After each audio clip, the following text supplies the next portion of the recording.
भारतीय घटनेचे शिल्पकार डॉक्टर बाबासाहेब आंबेडकर यांचा अवमान करणाऱ्या अमित शहा यांनी राजीनामा द्या अशी घाटकोपरमधील जनतेची मागणी।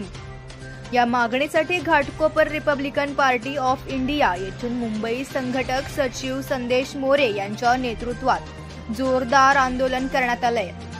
या प्रसंगी येथील रिपब्लिकन पार्टी ऑफ इंडियाच्या कार्यकर्ते, स्थानिक रहिवासी उपस्थित होते। केंद्रीय मंत्री अमित शहा यांनी लवकरच राजीनामा द्यावा आणि माफी मागावी अशी मागणी करण्यात आली आहे। या प्रसंगी कार्यकर्ते आणि महिला मोठ्या संख्येने उपस्थित होते।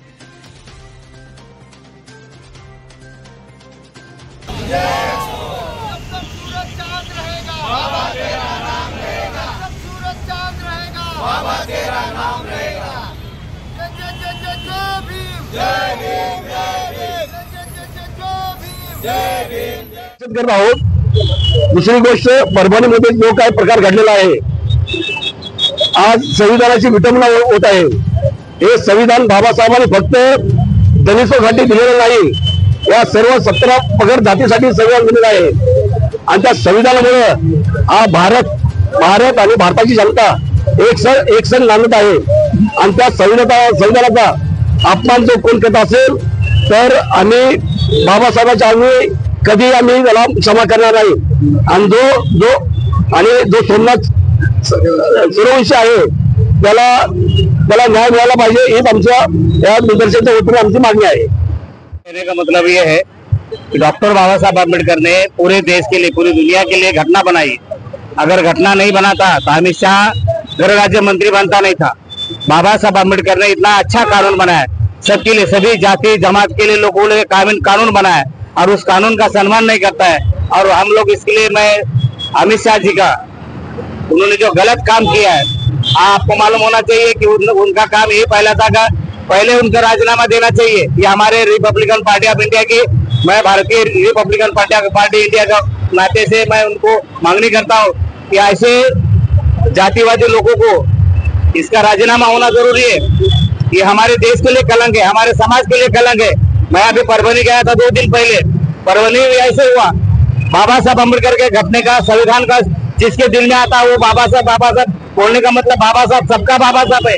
अगर हमारे बाबा साहब ना होता तो हम ये कपड़ा नहीं पहनते थे, बाबा साहब ना होते तो पुलिस ड्रेस नहीं पहनते थे और कानून नहीं बनता था। पूरी दुनिया बाबा साहब अम्बेडकर के संविधान के ऊपर चल रही है। लेकिन हमारे कहने का मतलब ये है कि आज उसका फायदा सभी उठाते, लेकिन बाबा साहब पे जहाँ बात आती है तो ऐसे लोगों को निलंबित होना बहुत जरूरी है। ये हमारे रिपब्लिकन पार्टी ऑफ इंडिया की मांग है, रिपब्लिकन जनते की मांग है। हम उसका निषेध करते हैं।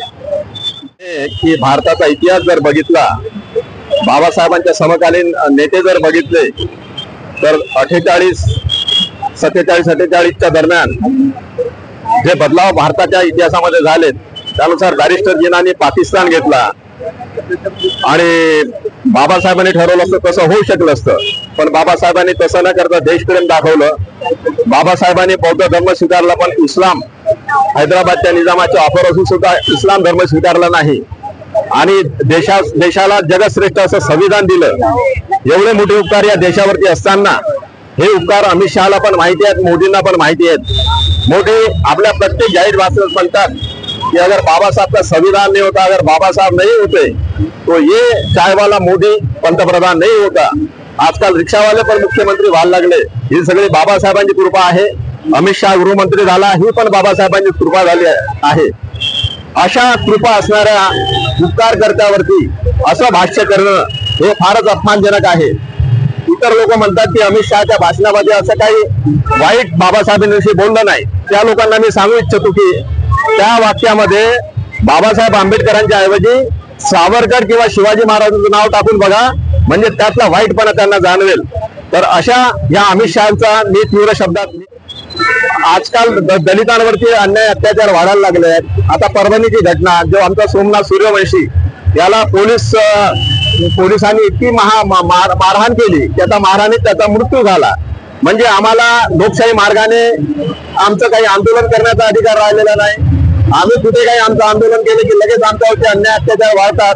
हे जे दलितांवरचे अन्याय वाढलेले आहेत याविषयी सुद्धा सरकार दुर्लक्ष करते.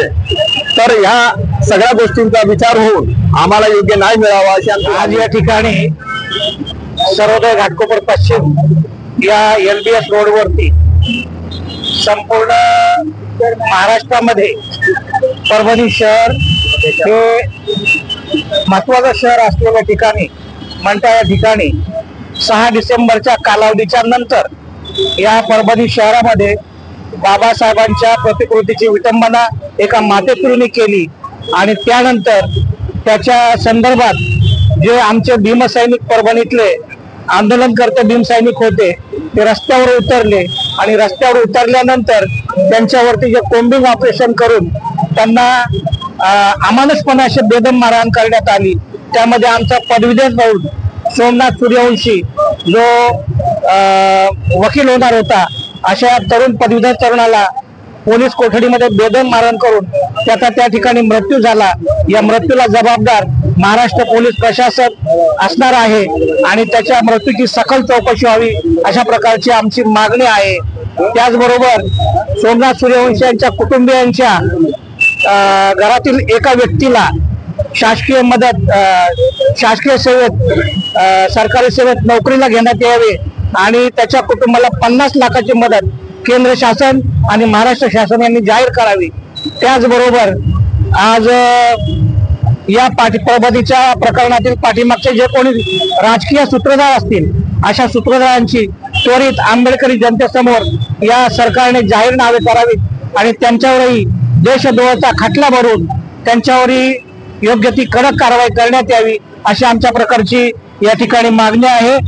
त्याचबरोबर सूर्यवंशी यांच्या मृत्यूस जबाबदार असलेल्या पोलीस अधिकाऱ्यांना ताबडतोब बडतर्फ करण्यात यावं अशा प्रकारची आमची रिपब्लिकन पक्षाच्या वतीनं जाहीर मागणी आहे.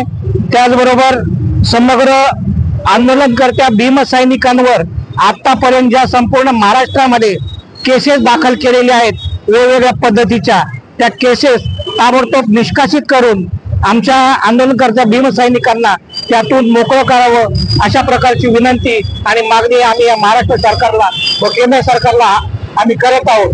त्याचबरोबर हे परभणीचं वातावरण परभणीचं लोक संपूर्ण महाराष्ट्रभर पसरलेलं असताना देशाचे विद्यमान गृहमंत्री अमित शहा यांनी जे बाबासाहेबांबद्दल अपशब्द गैरवक्तव्य तकलादू वक्तव्य बॅड वक्तव्य वापरलं निंदनीय वक्तव्य वापरलं त्या वक्तव्याचा आम्ही जाहीर निषेध करतो रिपब्लिकन पार्टी ऑफ इंडियाच्या माध्यमातून. आणि या प्रकरणी अमित शहा यांनी ताबडतोब समग्र देशभरातील आंबेडकरी जनतेची माफी मागावी व अन्यथा गृहमंत्री पदाचा राजीनामा द्यावा अशी या प्रकारची मागणी